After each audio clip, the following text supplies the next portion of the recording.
বাবা, দিদা কেন ঢাকায় আসতে চায় না?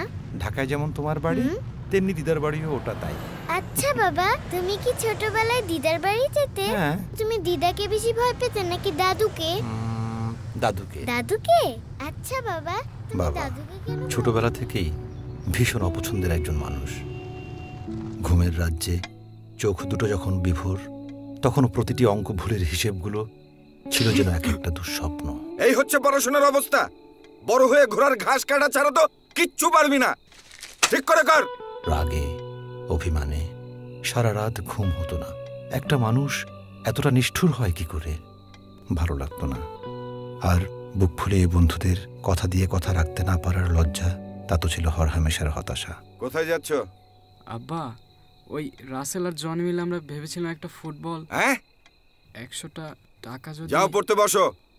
পিথাগোরাসের উপপাদ্যটা নিয়ে বসো।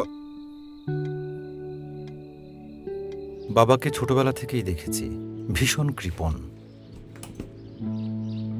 প্রায়ই ভাবতাম এই মানুষটার জীবনে ছোটবেলা বলে কি কিছুই ছিল না? আড্ডা, হইহুল্লোড়, খেলাধুলা। সকালে বের হয়ে যাওয়া, ঠিক 6টায় বাড়ি ফেরা। দিন, সপ্তাহ, মাস, বছর একটাই রুটিন। কোনো কোনো বছরে শীত আসতেও দেরি হয়, কিন্তু বাবা যেন একইভাবে দাঁড়িয়ে থাকা একটা বিশাল পাহাড়, যার উপাসটা কখনো দেখা হয়নি। প্রতিদিন সময় গুনেছি, কবে বড় হব? যে বড় হওয়ার নাম স্বাধীনতা, যে বড় হওয়ার নাম বাবার হোটেলে আর না খাওয়া। ভাইয়া, বাবা খেতে ডাকছে। আজ আমি অনেক বড়, প্রচুর স্বাধীনতা, নেই শাসনের কোনো শৃঙ্খলা। আজ আর বুকের মধ্যে ভয় কাজ করে না। তবে আজও বুক ভরা অদ্ভুত একটা শূন্যতা। আজও ভীষণ অপছন্দের একজন মানুষ আমার বাবা। পৃথিবী নামের জগৎটায় যেদিন বড় হয়ে ঘর থেকে প্রথম পা ফেললাম, তখনও বুঝিনি সেই নিষ্ঠুরতার মানে কি। এটা কত? 200 টাকা। বুঝে উঠিনি সেই কৃপণতা কেন। চার দেয়ালের ভেতর থেকে দেখা মানুষটার অদেখা বিশাল জীবনটা, পুরোটার নামই যে স্যাক্রিফাইস, বুঝিনি যে বাবারা বড্ড অভিমানী হয়, এতটাই যে সেটা কখনো বুঝতেও দেয় না।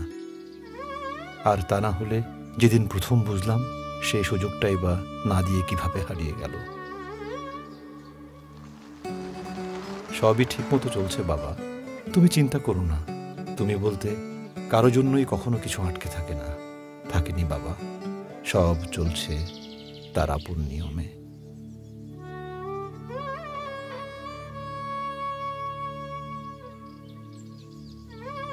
শুধু বারবার ভুল করে ভুলে যাই, তোমাকে আর কখনো পাঞ্জাবিটা দেয়া হবে না বাবা।